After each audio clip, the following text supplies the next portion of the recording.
I'm here today with one of Crail's more recent new members. Jonathan, you've been a member for about 3 or 4 years now. I'm interested as to how you became a member of Crail or what you knew about Crail before you joined the club. Well, I first started playing golf when I retired from athletics in 2003 and actually came and played the Dunhill Links, I think 2005 and 2006. So obviously I've always known about St Andrews and have come through to St Andrews and played my golf. Then when I started spending a bit more time up here, some friends of mine said, well, come along and play Crail. And knew nothing about it at all and was just blown away. And when you drive down the road and you see the views, look down to the boathouse across Balcombe. I mean, it's just spectacular. And then got to know Craighead as well.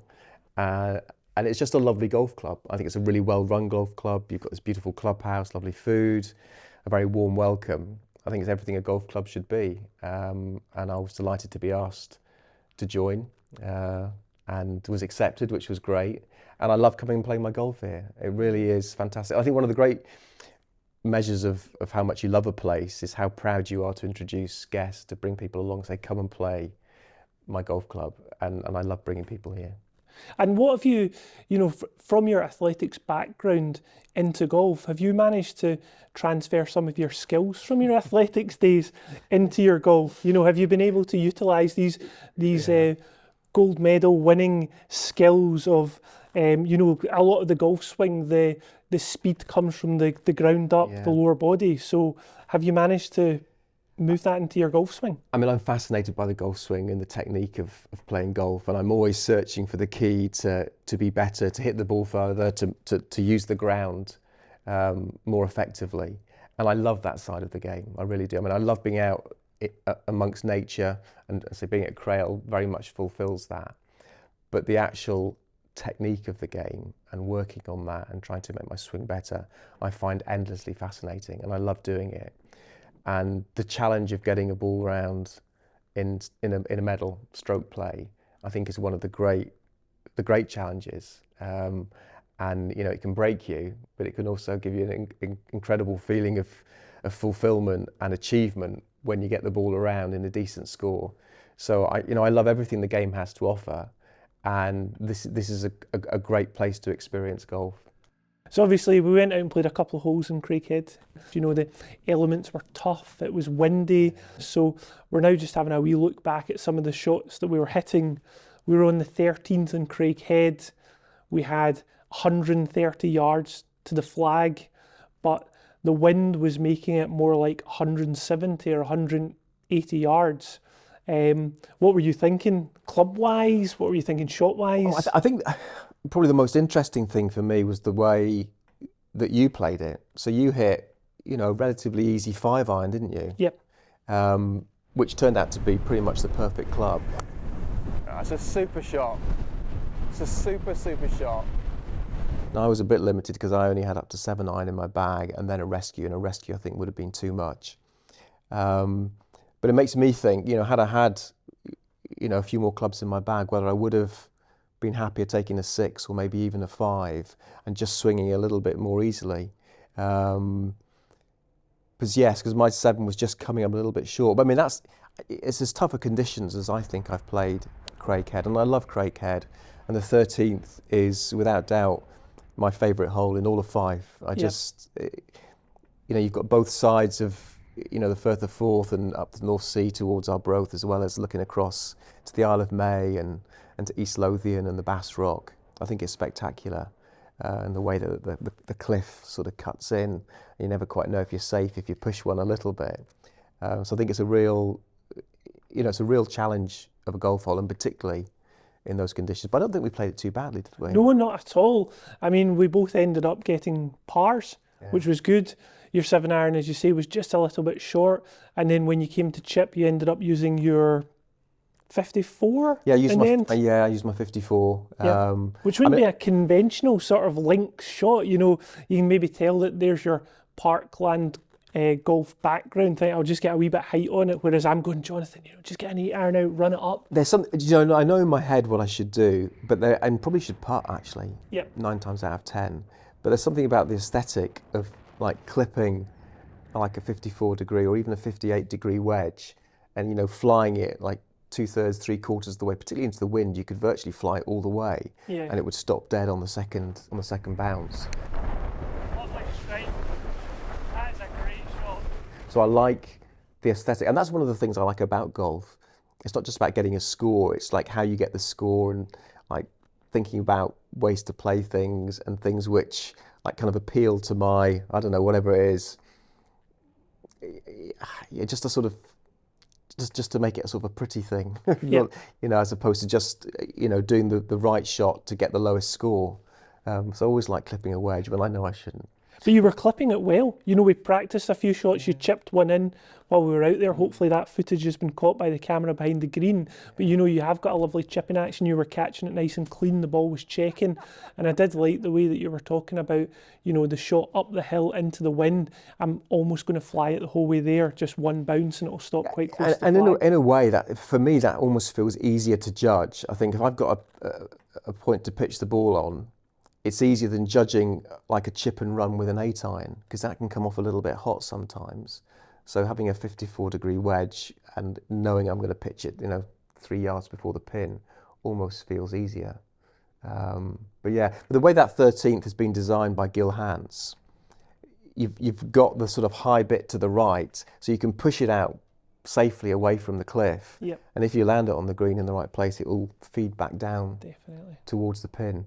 But that's certainly the toughest that I've played it. But we've both got 3s, so Yes, it's definitely. not too bad. No, I was delighted. I mean, I hit as you were saying, a 5-iron, 130 yards, and just tried to keep the ball down, a bit of a penetrating flight into the wind. But I mean, we were having such a laugh out there because we were, struggling to stand up almost into potentially 30, 40 mile an hour winds. But no, it was a well played hole from both of us, which was great. And I think, just with the elements of the conditions, it's just, there's a lot of, that's why golf is so much fun, because every day's different when you play golf, I mean, isn't it? the wind turns round and you're playing a gap wedge as opposed to a 5-iron. I mean, I think it's remarkable. And then the wind got even worse when we got onto the 14th. This is a beast today, isn't it? It is. It really...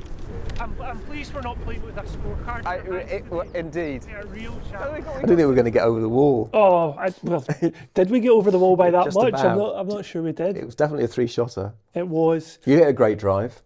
I mean, yeah, so obviously we went on to the 14th.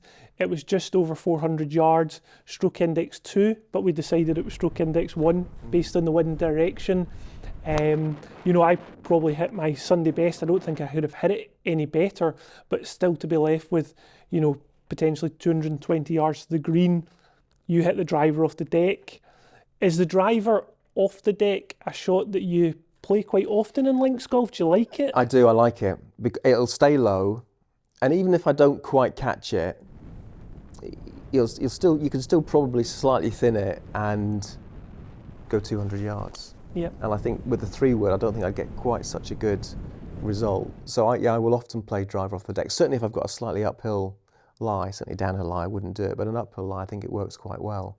But yeah, I was playing. I mean, you hit a fantastic driver, fantastic 3-wood, and still had 75 yards to the pin. Yep, definitely. And I pushed the driver sort of off to the right.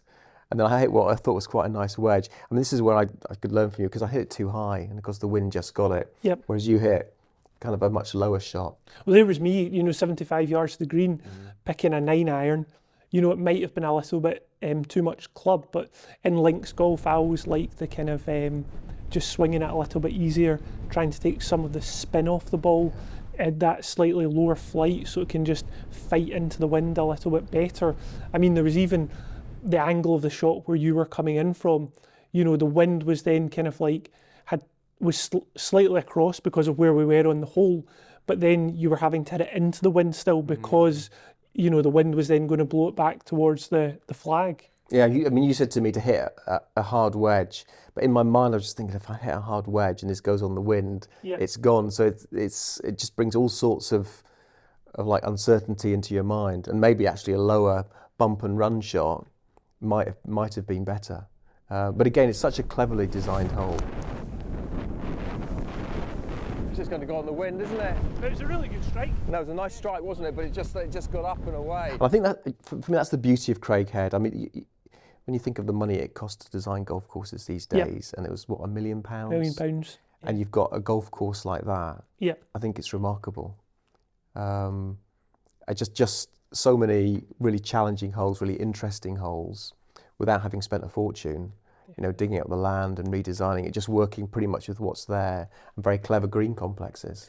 Very challenging greens, aren't they? Yeah. I think on 14 especially with the slopes, you know, what we normally do, the course manager and the greenkeepers will have the greens stimping about 9.5, which to some people might come across as being quite slow, but due to the wind conditions that we have at Crail, you know, 9.5 on the stimp meter can easily turn to 10.5, 11, 12 if the wind's blowing. You had your putt on 14, which, you know, shaved the hole for par, and then ended up going off the green. Yep. And then I had a chip up the hill, you know, which I walked 2 or 3 feet, and I thought, that's great, that's almost a gimme. And then the next thing I know, it's coming back towards me.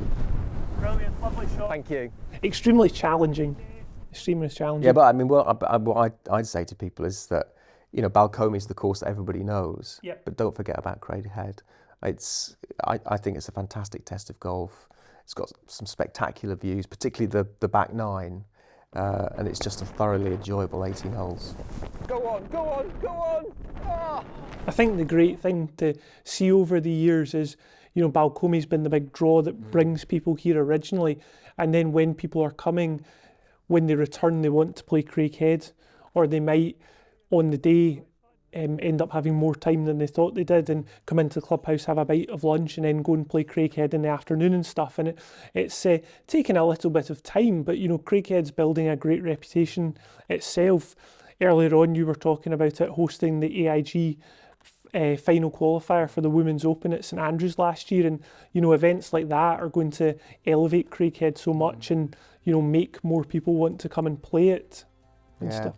Well, thank you for taking me around 13 and 14. Aye, no problem at all, yeah. It was really good fun. And look forward to, you know, maybe a full 18 holes soon. We're going to do it in a camera day as well, aren't we? Yeah, definitely. Brilliant.